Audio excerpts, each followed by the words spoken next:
ఇక రుద్ర అనే శబ్దానికి నాదానికి సంబంధించినటువంటి నిర్వచనం కూడా ఉంది. ఏంటంటే ఋతౌ ద్రవతి ద్రావయతీతివా రుద్ర అని చెప్తారు.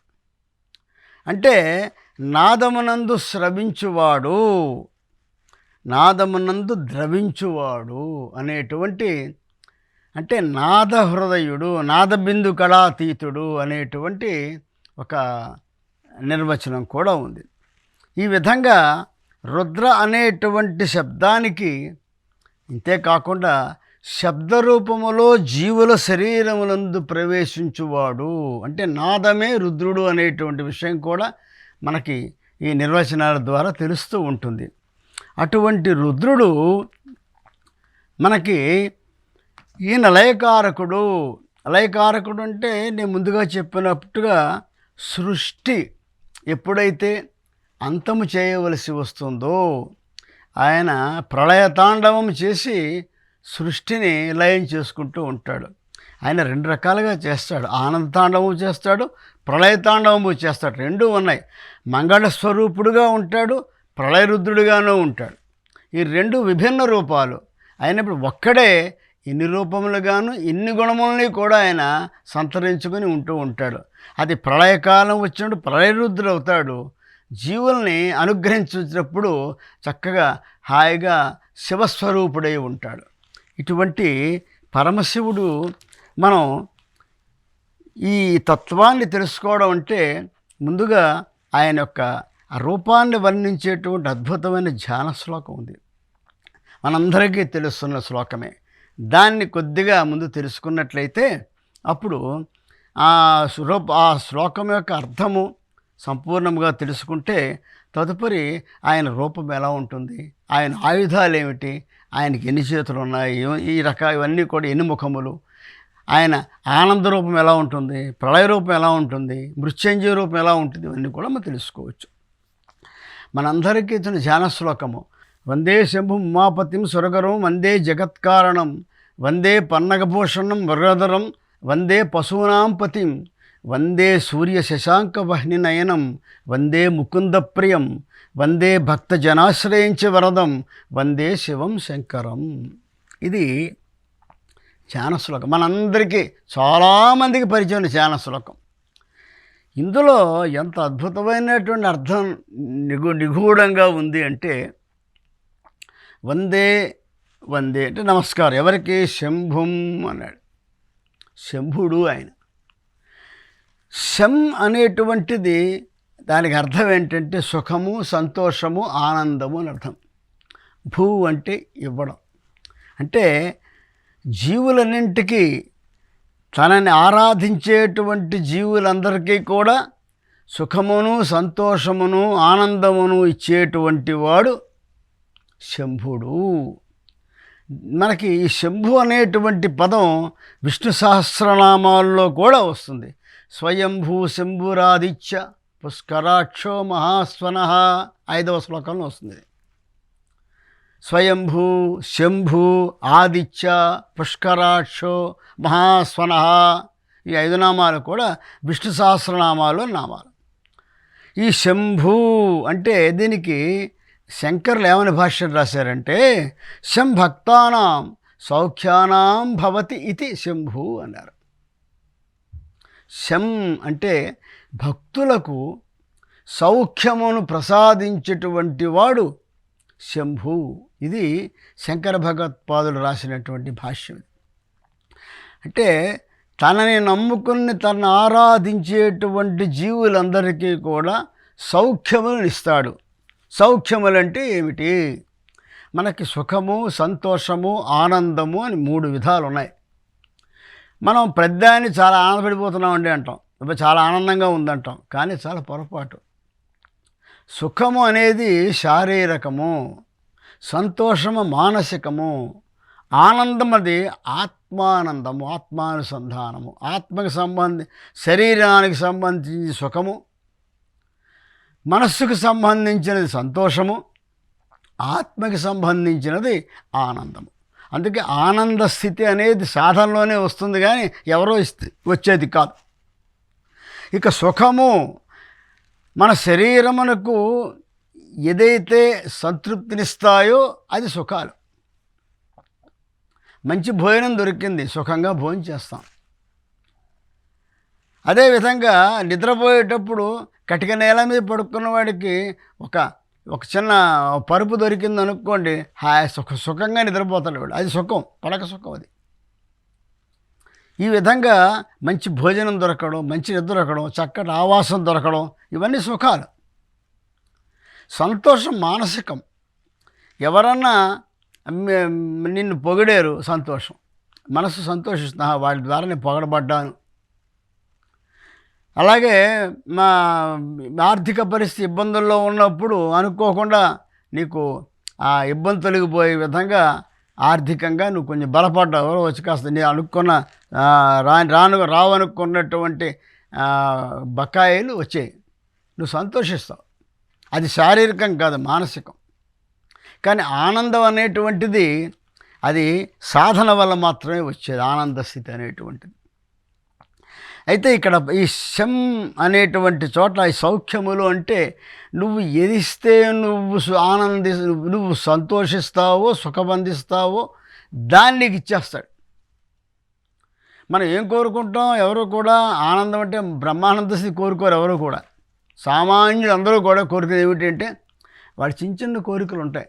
ఏదో ఆర్థికంగా చితికిపోయాం కావాలనో, కష్టాల్లోంచి బయటపడేయమనో, లేకపోతే ఏదో పెళ్ళిళ్ళు కావటం లేదనో, లేకపోతే ఏదో చదువు సరిగ్గా రావటం లేదనో, లేకపోతే కావాల్సిన ఉన్నత విద్య కావాలనో, ఉన్నత స్థాయి కావాలనో, ఏదో ఇటువంటి చిన్న చిన్న కోరికలే కోరుకుంటారు. ఇవన్నీ కూడా ఈ ఇహలోకానికి సంబంధించినటువంటివి. అందువల్ల అవి దొరికితే నువ్వు సంతోషిస్తావు, అవి దొరికితే నువ్వు సుఖపడతావు. ఇది నీకు గనక ప్రసాదిస్తే పరమాత్మ నీకు సంతోషము కలుగుతుందో అవన్నీ ఇచ్చేస్తాడు. అందువల్ల ఆయన శంభు అయ్యాడు. శం భక్తానాం సౌఖ్యానాం భవతి ఇది శంభు. ఇక వందే శంభుం ఆయన ఇచ్చేస్తాడు. ఏమి ఇచ్చేస్తాడంటే ఇంకా ఇందులో వస్తుంది వరుసగా మనకి. ఉమాపతిం, ఆయన ఉమాపతి. ఉమా అంటే ఎవరు? అమ్మవారు. పార్వతి పక్కన పరమేశ్వరుడు ఉంటాడు, గౌరి పక్కన శంకరుడు ఉంటాడు, ఉమ పక్కన మహేశ్వరుడు ఉంటాడు. అందరూ ఒక్కటే. మళ్ళీ ఈ ఉమా అనేటువంటిది పార్వతీదేవి యొక్క అసలు పేరు. తల్లిదండ్రులు పెట్టినటువంటి హిమవంతుడు, మేనక అనేటువంటి ఈ దంపతుల యొక్క కుమార్తెగా జన్మించినటువంటి అమ్మవారికి తల్లిదండ్రులు పెట్టిన పేరు ఉమా. ఉమా అనగానే ఓంకారములోని ఆ ఉమా అనేటువంటి అక్షరాలు గుర్తుకు రావాలి. ఈ ఆ ఉమా ఈ మూడు కూడా సృష్టి స్థితి లయాలను చూపించేటువంటివి. ఇక స్థితికారకుడు, లయకారకుడు ఇద్దరు మూర్తులు కూడా ఉమాలో ఇద్దరు ఉంటారు. ఎందుకంటే అమ్మవారికి నారాయణుడికి అభేదం కాబట్టి. ఆ యొక్క నారాయణుడి స్త్రీతత్వమే అమ్మవారు, అమ్మవారి పురుషతత్వమే నారాయణుడు. వీళ్ళిద్దరూ అన్నాచెల్లెలు అనుకుంటాం మనం. నారాయణుడు. ఉమ అనగానే ఆ ఓంకారములో ఉన్నటువంటి ఆ ఉమ అనేటువంటి మూడు శబ్దములు కలిసినట్లయితే శివతత్వం అవుతోంది. కాబట్టి అర్ధనారీశ్వర తత్వాన్ని సూచిస్తోంది ఉమ అనేటువంటి పేరు.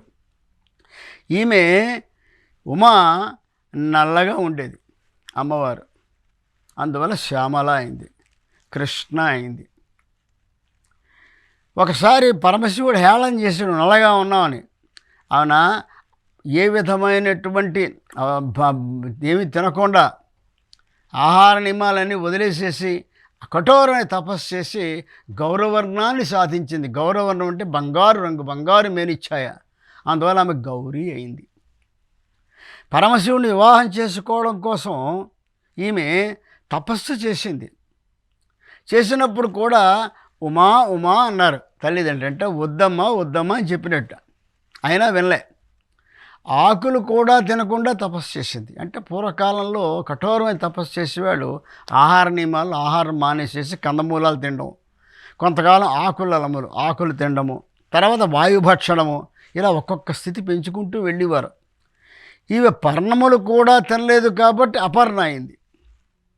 ఈ విధంగా దక్కించుకుంది. చివరికి ఆయన తపస్సుకు మెచ్చి పరమశివుడు వచ్చి వరించాడు. అందువల్ల అటువంటి ఉమాపతి, ఆ ఉమ యొక్క భర్త ఎవరైతే ఉన్నాడో ఆయన వందే శంభుం ఉమాపతిం సురగురుం. సురగురుడు అంటే సురలు అంటే దేవతలు. ఇక్కడ దేవతలు అనేటువంటిది కాదు, గురువు అనేటువంటి శబ్దము పెద్దవాడు అనే అర్థంలో వస్తుంది, గురువు అనే అర్థంలో కూడా వస్తుంది. శివాయ గురవే నమః. శివుడు గురుస్వరూపం, దక్షిణామూర్తి స్వరూపం, దక్షిణామూర్తి. చిత్రం వటతరోన్మూలే శిష్యో వృద్ధ గురోర్యువ, గురోస్తు మౌనం వ్యాఖ్య శిష్యౌస్తు చిన్న శింశయ. చిత్రం వటతరోన్మూలే అంటే వటవృక్షము కింద ఎవరున్నారట? చిత్రం వటతరోన్మూలే వృద్ధా శిష్య గురోర్యువ, వృద్ధులైనటువంటి శిష్యులు కూర్చున్నారట, యువకుడైనటువంటి గురువు కూర్చున్నట్ట. చిత్రం ఆయన వీరికి ఉపదేశం చేస్తున్నాడా అంటేట గురోస్తు మౌనం వ్యాఖ్య, ఆయన మౌనంగా కూర్చున్నాడు, కానీ శిష్యవస్తు చిన్న సంశయ. ఈ శిష్యులందరికీ ఆయన మౌనము ద్వారానే వీళ్ళ సందేహాలను తీరిపోతున్నాయట. అంటే మౌనము ద్వారానే ఆయన తన శిష్యుల యొక్క అనేకమైన సందేహాలు పట్టాపంచలిసి జ్ఞానాన్ని బోధిస్తున్నాడు. అది దక్షిణామూర్తి స్వరూపం. మన రమణ మహర్షిలాగా. రమణ మహర్షి వారు కూడా అంతే. ఆయన ఎప్పుడు నిరంతరం మౌనంలోనే ఉండేవారు, మౌనములోనే ఆయన సందేశాన్ని ఇచ్చేవారు. ఆ విధంగా అటువంటి గురుస్వరూపమే శివుడు. శివాయ గురవే నమః.